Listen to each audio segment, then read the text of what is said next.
Excellent après-midi à Wany, Oudin et Tilloy-les-Mauflaines, mais également partout dans le coin grâce à l'appli Horizon Actu. Vous écoutez Horizon, il y aura Beyoncé, Suzanne et les Nightcrawlers à venir. Avec Push the Feeling On, il est 17h. Et on passe maintenant à la météo. La météo avec 1, 2, 3 pare-brise. En ce moment, pour tout remplacement de pare-brise, 1, 2, 3 pare-brise vous offre une carte cadeau de 200 € valable dans les grandes enseignes ou vous rembourse votre franchise. De la grisaille encore au programme demain. Le ciel restera très chargé. Les éclaircies se feront rares et timides.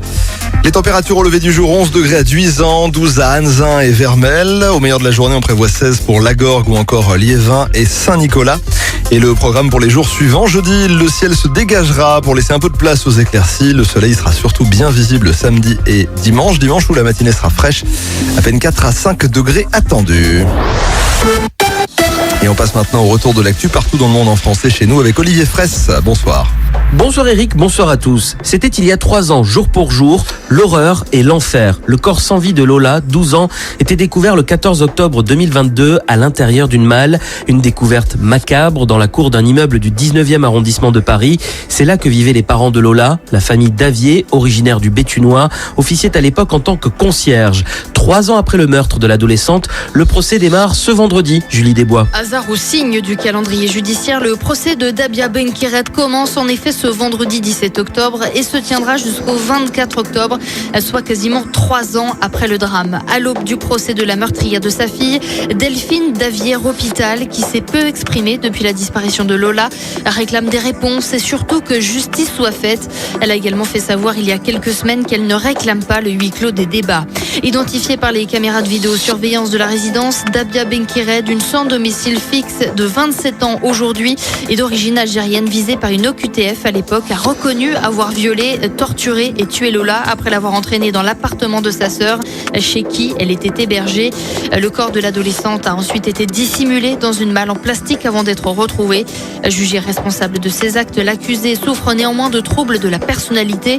Les raisons de son passage à l'acte demeurent floues. Elle risque une peine de prison à perpétuité. L'affaire, elle, résonne encore dans le Béthunois, d'où la famille Davier est originaire. Lola repose au cimetière de Lillers, où son père l'a rejointe en février 2024. Une minute de silence a été observée ce matin à 10h dans tous les collèges et lycées de France, en hommage à Dominique Bernard et Samuel Paty, 2 professeurs assassinés en 2023 et 2020. Une cérémonie avait lieu hier à Arras, en mémoire de Dominique Bernard, 2 ans, jour pour jour, après la mort de l'enseignant dans la cité scolaire Gambetta-Carnot. Le discours de politique générale de Sébastien Lecornu, le Premier ministre, a détaillé sa feuille de route devant les députés avec 2 objectifs: parvenir à faire voter un budget et échapper à la censure. Sébastien Lecornu qui a annoncé la suspension de la réforme des retraites jusqu'en 2027. Le chef du gouvernement propose d'organiser dans les prochaines semaines une conférence sur les retraites et le travail en accord avec les partenaires sociaux. Katy Perry, c'est le 3e nom dévoilé ce matin par les organisateurs du Main Square. La star américaine se produira à la Citadelle d'Arras le 3 juillet en ouverture du festival. Les billets seront mis en vente dès ce jeudi matin à partir de 10h. Katy Perry vient donc s'ajouter à 21 Pilots et Orelsan.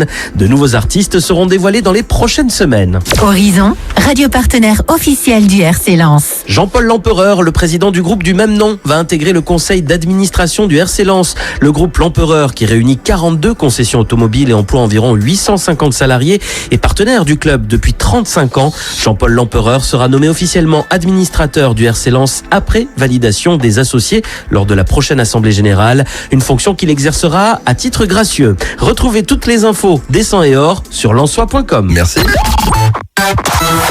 Les infos reviennent à 18h sur Horizon, l'actu partout dans le monde, en France et chez nous dans l'Artois. Mais d'ici là, on va écouter Beyoncé ou encore Suzanne sur Horizon.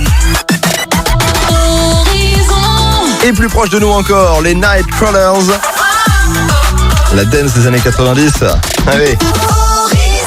Et dans ce qu'elle nous a offert de meilleur, voici Push the Feeling On maintenant sur Horizon.